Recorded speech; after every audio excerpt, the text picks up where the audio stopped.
দর্শক, আজকের এই ভিডিওটা শুরু করার আগে আমি আপনাদের একটা প্রশ্ন করতে চাই। বিশ্বের সবচেয়ে শক্তিশালী অস্ত্র কি? নিউক্লিয়ার বোমা, হাইপারসনিক মিসাইল, নাকি আমেরিকার সেনাবাহিনী? না দর্শক, আজকের দুনিয়ায় সবচেয়ে ভয়ঙ্কর অস্ত্র হলো ইন্টারনেট। আর ঠিক এই অস্ত্রটাই আজ ইরান, আমেরিকা ও ইসরায়েলের হাত থেকে ছিনিয়ে নিয়েছে। এক মুহূর্ত ভেবে দেখুন, যে স্টারলিংক ইন্টারনেট আজ পর্যন্ত কেউ বন্ধ করতে পারেনি, যে ইন্টারনেট দিয়ে সরকার ফেলা হয়, দাঙ্গা বাঁধানো হয়, সেই এলন মাস্কের ইন্টারনেট যদি হঠাৎ করে অচল হয়ে যায়, তাহলে ইরান আজ এমন এক বড়সড় কাণ্ড ঘটিয়ে বসেছে, যা দেখে আমেরিকা এবং ইসরায়েলের কান দিয়ে ধোঁয়া বের হতে শুরু করেছে।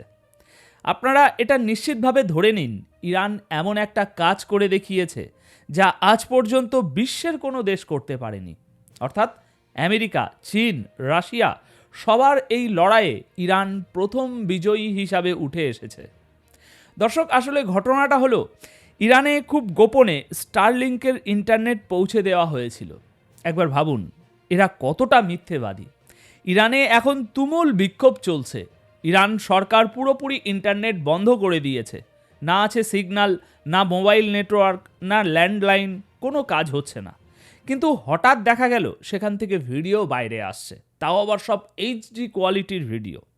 ইরানে বিক্ষোভের ঢেউ উঠেছে এবং সেই ভিডিওগুলো সামনে আসছে। এটা সত্যিই অবাক করার মতো বিষয় ছিল।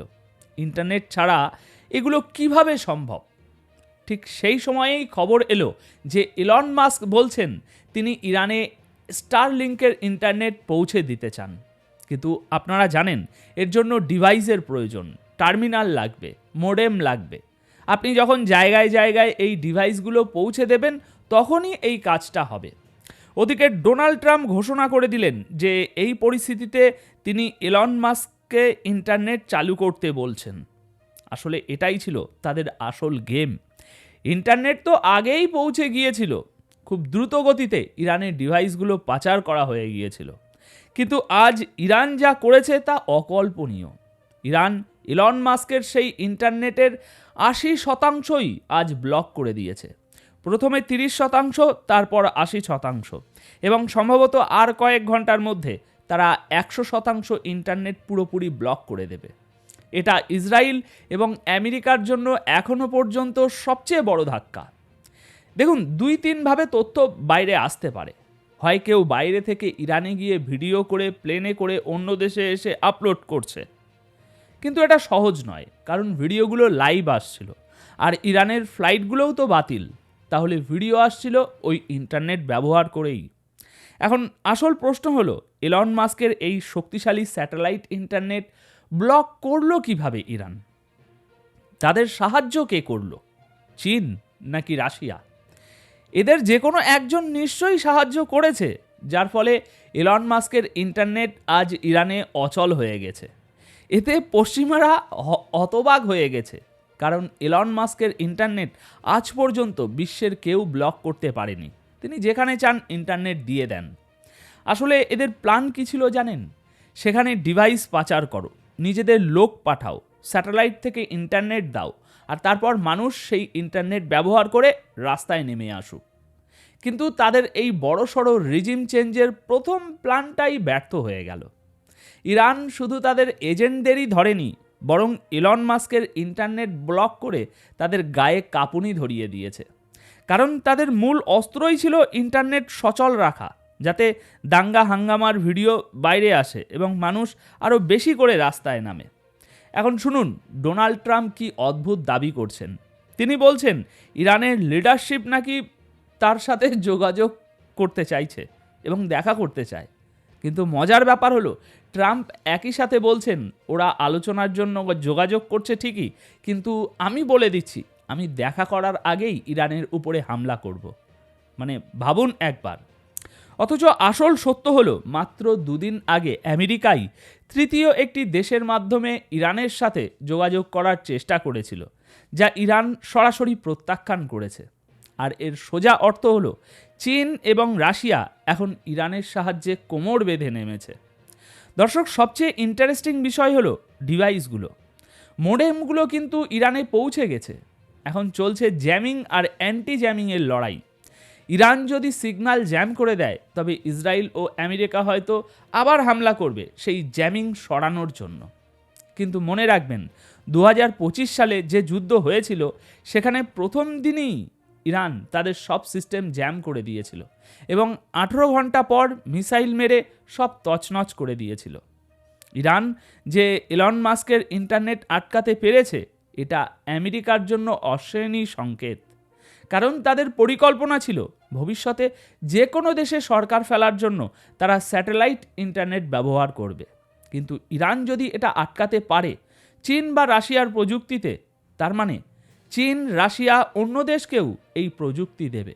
এর ফলে পুতিনের রাশিয়া বা অন্য কোনো দেশকে আর এভাবে বিপদে ফেলা যাবে না। ইসরায়েল এখন চাপ দিচ্ছে হামলা করার জন্য, আর ট্রাম্প এখন পারমাণবিক আলোচনার কথা বলছেন। আরে ভাই, আপনাদের কথা অনুযায়ী তো গত বছরেই আপনারা ইরানের সব নিউক্লিয়ার ফেসিলিটি ধ্বংস করে দিয়েছিলেন। আপনারা বলেছিলেন ইরান আগামী 35-40 বছর আর মাথা তুলে দাঁড়াতে পারবে না। তাহলে এখন আবার কিসের আলোচনা? তার মানে আপনারা মিথ্যে বলেছিলেন। ইরানের নিউক্লিয়ার ক্ষমতা পুরোপুরি সুরক্ষিত আছে, আর সেটা সুরক্ষিত আছে বলেই তো আপনারা এখন সেখানে সরকার ফেলার চেষ্টা করছেন। যাই হোক, ইরান তাদের প্রথম বড় ধাক্কাটা দিয়ে দিয়েছে দর্শক। এখন দেখার বিষয় ইসরায়েল ও আমেরিকা কি করে।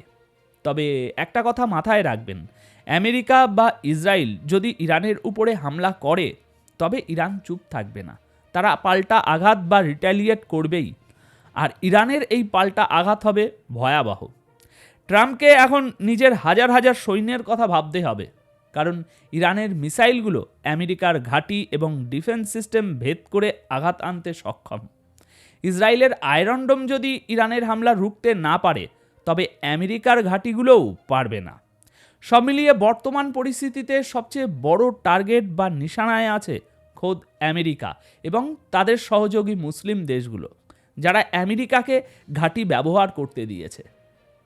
দর্শক, আজকের ঘটনাগুলো যদি ঠান্ডা মাথায় বিশ্লেষণ করেন তাহলে একটা জিনিস পরিষ্কার হয়ে যাবে, এটা শুধু ইরান বনাম আমেরিকা নয়, এটা হলো পুরনো দুনিয়ার ক্ষমতা বনাম নতুন দুনিয়ার কৌশল। আমেরিকা ভেবেছিল ইন্টারনেট থাকলে সরকার ফেলা যাবে, স্যাটেলাইট থাকলে সব দেশের মাথার উপর বসে থাকা যাবে। কিন্তু ইরান আজ দেখিয়ে দিয়েছে প্রযুক্তি থাকলেই শক্তি আসে না, শক্তি আসে রাজনৈতিক দূরদর্শিতা থেকে। এই প্রথমবার পশ্চিমীরা বুঝতে পারছে তাদের সবচেয়ে বড় অস্ত্রটাই আর একচেটিয়া রইল না।